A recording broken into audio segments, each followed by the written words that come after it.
तो देखिए, जब ईरान के मसलों से पूरा मिडिल ईस्ट युद्ध की लपटों में जल रहा है, तब मोसाद ने ईरान के सबसे बड़े सरकारी न्यूज चैनल को हैक कर लिया है। ये बड़ी खबर इस वक्त की आपको बता रहे हैं। इस न्यूज चैनल का नाम है Islamic Republic of Iran broadcasting और इसे ईरान में IRIB भी कहते हैं। हुआ क्या?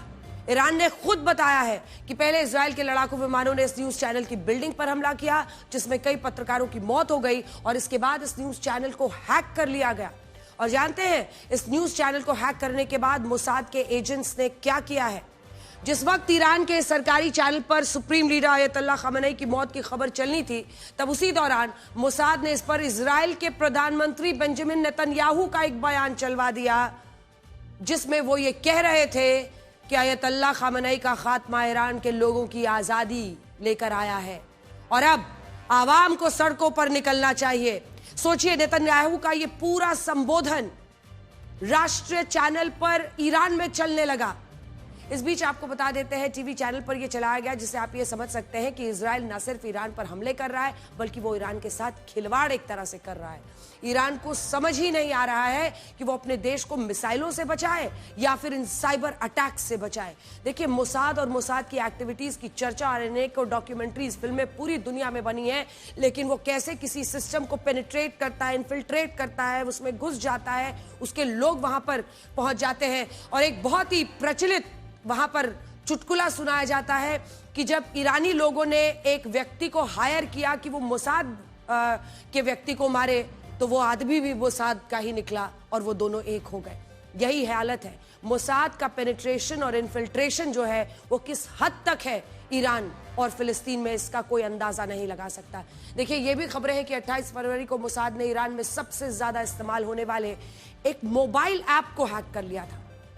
इस ऐप का नाम है बादे सवा ऐप, जो लोगों को उनकी नमाज का समय, अजान का अलर्ट और हिजरी कैलेंडर की जरूरी तारीखें बताता है। अब हुआ क्या?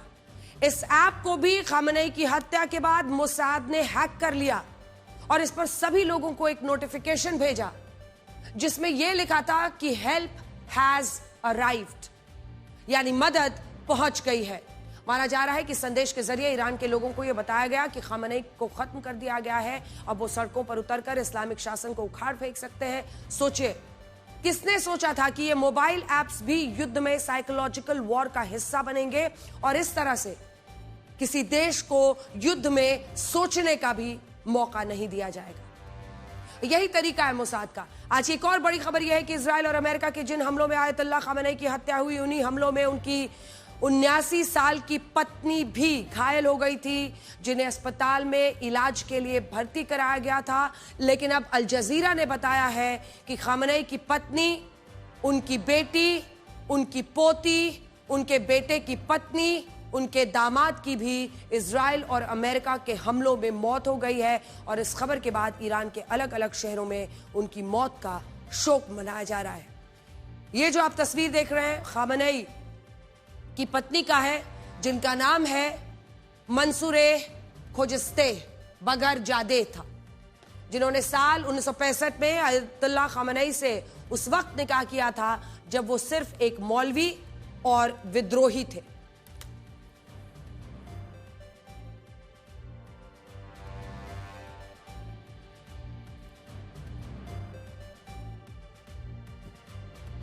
और अयतुल्लाह खामेनी की पत्नी हमेशा कैमरे से दूर रही। उन्होंने ईरान के किसी भी मुद्दे पर कोई राय नहीं रखी, लेकिन क्योंकि वो बुर्का पहनती थी, इसीलिए ईरान में उन्हें बाकी मुस्लिम महिलाओं के लिए एक प्रेरणा बताया जाता था। और ये कहा गया कि इस्लाम धर्म में पर्दा ही सबसे बड़ी इलाज है और इस्लाम धर्म इसी से मजबूत है। लेकिन अब इजराइल के हमलों में अयतुल्लाह खामेनी के साथ उनकी और उनके परिवार के 5 और लोगों की मौत हो गई है, जिससे खामेनी के समर्थक बहुत ज्यादा आक्रोशित हो रहे हैं। और ये खबर उनकी पत्नी, पोती, अन्य परिवार के लोगों के मरने की आग की तरह इस वक्त ईरान में फैल रही है। इसके अलावा इन मौतों से ईरान की सेना प्रतिशोध की ऐसी आग में जल रही है कि उसने अपनी मिसाइलों और कॉम्बैट ड्रोन से मिडिल ईस्ट को धुआं धुआं कर दिया है। मैं आपको बड़ी स्क्रीन पर दिखाती हूं कि ये युद्ध अब कितना खतरनाक रूप ले रहा है, कितनी खतरनाक परिस्थितियां बन रही हैं। क्योंकि देखिए, ये ईरान वर्सेस 11 है, 11 अलग अलग देश, और उन सब के सामने इजराइल के द जेरूसलम पोस्ट के मुताबिक अब तक ईरान अपने दुश्मन देशों पर 1481 मिसाइलें और कॉम्बैट ड्रोन्स दाग चुका है। इनमें 588 मिसाइलें हैं और 893 कॉम्बैट ड्रोन्स हैं। 1481 द जेरूसलम पोस्ट के हवाले से यह खबर हम आपको बता रहे हैं। इनमें सबसे ज्यादा 370 मिसाइलें और 12 ड्रोन्स इजराइल पर दागे गए हैं। एक एक करके हम आपको दिखा देते हैं किस देश पर कितना। तो ईरान ने इजराइल पर 370 मिसाइलें और 12 ड्रोन दागे हैं। इसके बाद यूएई पर सबसे ज्यादा, सेकंड सबसे ज्यादा अटैक हुआ है यूएई पर। दुबई, अबू धाबी आप देख ही रहे हैं, वहां पे 167 मिसाइलें और 541 ड्रोन दागे गए हैं।